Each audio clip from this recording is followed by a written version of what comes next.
नमस्कार, बहुत बहुत स्वागत करता हूं आप सभी का मैं द न्यूज ओशियन के डिजिटल प्लेटफॉर्म पर। आज की हमारी ये बड़ी खबर एक विशेष मुद्दे से जुड़ी हुई आ रही है। मुद्दा है हिंदू राष्ट्र का। देश में जब से नरेंद्र मोदी की सरकार आई है तब से एक बड़ा तबका विपक्षियों और विशेष धर्म के कट्टरपंथियों को परेशानी में डाल दिया गया है। एक बड़ा सवाल इनके दिल में परेशानी खड़ा कर रहा है। कई लोगों का ऐसा मानना है कि प्रधानमंत्री मोदी के आने के बाद अब भारतवर्ष का कदम हिंदू राष्ट्र की तरफ बढ़ चुका है। लोगों के इसी सोच ने मोदी सरकार के तमाम विपक्षी और देश में मौजूद कई कट्टरपंथियों के खेमे में हलचल मचा दी है और विपक्ष इस मुद्दे को काफी गंभीरता से लेने लगा है। ऐसे में विपक्ष इस मुद्दे को गंभीरता से लेते हुए कई ऐसे बयान जारी कर दे रहा है जो कि सीधे नरेंद्र मोदी सरकार के सामने चैलेंज के रूप में पेश हो रहा है। और नरेंद्र मोदी सरकार, बीजेपी सरकार इन चैलेंजों को एक्सेप्ट करते करते कई ऐसे कार्य कर दे रही है जिससे इन कट्टरपंथियों और विपक्षियों के होश उड़ जा रहे हैं, नींदें उड़ जा रही हैं। ऐसे में एक बार फिर कांग्रेस ने हिंदू राष्ट्र के मुद्दे पर जहर उगला है और हरदम की तरह एक बार फिर राजस्थान के मुख्यमंत्री और कांग्रेस के दिग्गज नेता अशोक गहलोत ने इस मुद्दे पर अपना एक पक्षीय बयान देते हुए बवाल छेड़ दिया है। चलिए सबसे पहले हम आपको कांग्रेस के दिग्गज नेता और राजस्थान के मुख्यमंत्री अशोक गहलोत का वो बयान दिखाते हैं। देखिए ये बयान। की बात करके लोगों को भड़का रहे हैं, हिंदू राष्ट्र की बात कर रहे हैं। अरे अमित शाह जी बोल गए खाली हिंदी को लेके दो शब्द, पूरा दक्षिण उठ खड़ा हुआ। अमित शाह जी को शब्द वापस लेने पड़ेंगे। मेरे माने ये नहीं थी, अभी एक महीने पहले की बात थी।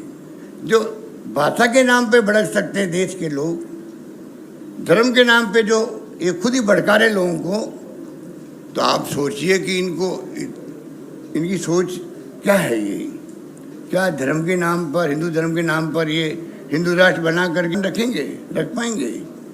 जैसा कि आपने ये बयान देखा और सुना कि उसमें वो साफ कहते नजर आ रहे हैं कि धर्म के नाम पर देश बन सकते हैं पर देश एक व अखंड रहेगा, ये कोई गारंटी नहीं। हमने अपने पड़ोस में देखा है धर्म के नाम पर जो ये भड़का रहे हैं लोगों को। आप सोचिए इनकी सोच क्या है। क्या धर्म के नाम पर, हिंदू धर्म के नाम पर ये हिंदू राष्ट्र बनाकर इस देश को एक और अखंड रखेंगे, रख पाएंगे? इन सवालों को उठाते हुए और इन बयानों को देते हुए एक बार फिर कांग्रेस पार्टी ने भारत में हिंदू राष्ट्र के आग को गर्म कर दिया है। तो आइए आगे बढ़ते हैं, आपको दिखाते हैं क्या है पूरी खबर। आगे बढ़ने से पहले अनुरोध है कि खबर पसंद आए तो खबर पर लाइक शेयर तो करिएगा, साथ में कमेंट करके जरूर बताइएगा कि प्रधानमंत्री मोदी अगर इस देश को हिंदू राष्ट्र बना भी दें तो इसमें बुराई क्या है। आप लोग अपनी अपनी राय कमेंट बॉक्स में जरूर रखिएगा। बता दें कि गहलोत ने कहा धर्म के नाम पर जो आज राजनीति चल रही है उसके लिए मैं विशेष रूप से कहना चाहूंगा, ये हमें रिमाइंड कराना पड़ेगा आम जनता को भी कि धर्म के नाम पर ही आज़ादी के वक्त देश के दो टुकड़े हुए थे। हिंदुस्तान पाकिस्तान बना था तो पाकिस्तान तो एक धर्म के लोगों का मुल्क था, हमारा मुल्क सर्वधर्म समभाव की भावना वाला मुल्क था। तो क्या कारण है कि हम तो एकजुट रहे, अखंड रहे। चाहे कितने लोग शहीद हुए थे, आपको मालूम है कितनी घटनाएं आती थी उस जमाने के अंदर। तो मैं पूछना चाहूंगा इन बीजेपी के आरएसएस के नेताओं से कि आप किस तरह हिंदू धर्म के नाम पर लोगों को भड़काते रहोगे और किस हद तक जाते रहोगे। खैर, अशोक गहलोत ये भूल गए कि जब धर्म के नाम पर देश के दो टुकड़े हुए थे तो उसमें भी इनके ही पार्टी का सबसे बड़ा हाथ था। ऐसे में लगातार कई बार 2014 से यह आरोप लगाया गया है कि प्रधानमंत्री नरेंद्र मोदी तथा भारतीय जनता पार्टी भारत को एक हिंदू राष्ट्र बनाना चाहते हैं, जिसके वजह से आज हम आपके सामने एक सवाल लेकर आए हैं। सवाल है आखिर भारत के बारे में ऐसा क्या गलत है कि इसे एक हिंदू राष्ट्र ना बनाया जा सके। चलिए इसके बारे में हम आपको कुछ तर्क दिखाते हैं। भारतवर्ष नामक एक सभ्यता 5000 वर्ष पुरानी है जिसे कोई भूमिका की जरूरत नहीं। विश्व में यह 95% हिंदुओं की मातृभूमि है और सनातन हिंदू धर्म की जन्मस्थली भी। भारत को अपने आप को हिंदू राष्ट्र के तौर पर पहचान कराने में कोई शर्म महसूस नहीं करनी चाहिए, इसमें कोई भी हर्ज नहीं है। दूसरा तथ्य, उदारवादी वाम दलों को 53 मुस्लिम प्रभावित देशों के साथ कोई परेशानी नहीं। 15 राष्ट्रों में 100% ईसाई प्रभावित देश भी हैं, जहां पर ईसाई धर्म आधिकारिक धर्म है। इन ईसाई राष्ट्रों में England, Greece, Iceland, Norway, Hungary, Denmark तथा 6 बौद्ध देश भी जुड़े हुए हैं। इजराइल एक यहूदी देश है, मगर जब हम भारत की बात करते हैं तो उनका तर्क हमारे समझ से असफल क्यों हो जाता है कि हिंदू धर्म भारत का क्यों नहीं राज्य धर्म हो सकता है। ऐसा कोई प्रमाण नहीं कि हिंदू धर्म में लोगों का धर्म परिवर्तन किया जाता है। चलिए आए एक नजर उस पर भी डाल लेते हैं। बता दें कि ऐसा कोई भी प्रमाण नहीं है कि यह देश की सांप्रदायिक प्रकृति के लिए खतरा है। ऐसा कोई प्रमाण आज तक नहीं आया है कि हिंदू धर्म ने लोगों का धर्म परिवर्तित कराया है।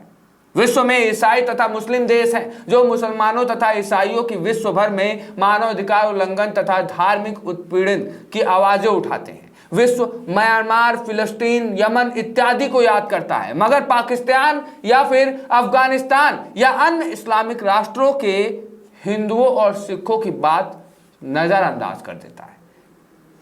क्या हमें कोई बता सकता है कि 1971 में बांग्लादेश में हिंदुओं के साथ क्या क्या किया गया?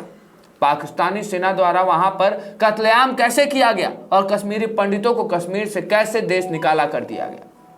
एक नीति के तहत पाकिस्तान से हिंदुओं को बाहर निकाला गया। अरब देशों, खासकर मस्कट में ऐतिहासिक मंदिरों तथा हिंदू धर्म को बाहर निकाल दिया गया। भारत की नीतियां धर्मनिरपेक्ष विरोधी रही हैं। हिंदुओं के प्रति कई धार्मिक भेदभाव की घटनाएं हुई हैं, जहां पर हिंदू समुदाय बहुमत में है। यहाँ पर कई उदाहरणें हैं कि आपने कभी हज सब्सिडी के बारे में सुना। 2000 से लेकर 1.5 मिलियन मुसलमानों ने सब्सिडी का इस्तेमाल किया। हाल ही में सुप्रीम कोर्ट ने केंद्र सरकार को आदेश दिया कि इस सब्सिडी को 10 वर्षों के भीतर खत्म करें। कौन सा धर्मनिरपेक्ष देश एक ही धर्म को मानने वाले समूह को धार्मिक पर्यटन के लिए सब्सिडी देगा? कोई नहीं, लेकिन यहां पर भारत देता है।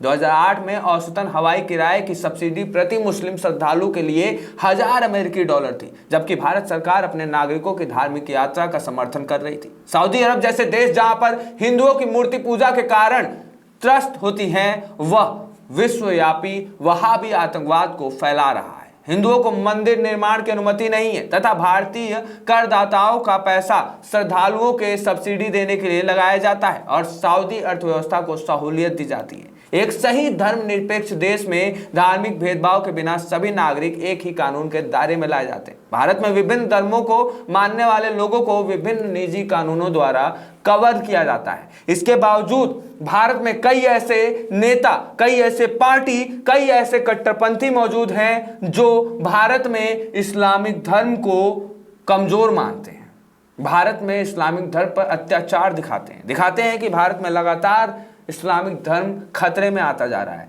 लेकिन वहीं अगर हिंदुओं की बात करने पे बात आ जाए तो इन लोगों के मुंह पर चुप्पी साध ली जाती है। इन लोगों के आंखों पर, कानों में जूं नहीं रेंगता है। ऐसे में फिर एक बार यही सवाल है कि आखिर अशोक गहलोत जैसे नेताओं और ओवैसी जैसे कट्टरपंथियों को भारत के हिंदू राष्ट्र होने से दुख क्या है, दर्द क्या है? क्योंकि भारत में हिंदू ज़्यादा हैं और ऐसे कई देश हैं जहां पर लोग अपने जात और धर्म से ही अपने देश को मानते हैं। हमने पहले भी खबरों में ऐसे धर्म दिखाए। तो ऐसे में भारत ही क्यों, भारत को हिंदू राष्ट्र बनाने पर रोक क्यों? इस पूरी खबर पर अपनी राय प्रतिक्रिया जरूर दीजिएगा। इस खबर को ज़्यादा से ज़्यादा लोगों तक शेयर करेगा ताकि सच्चाई ज़्यादा से ज़्यादा लोगों तक पहुंचे। ऐसे ही खबरों के लिए बने रहिए हमारे साथ द न्यूज़ ओशन के डिजिटल प्लेटफॉर्म पर। धन्यवाद।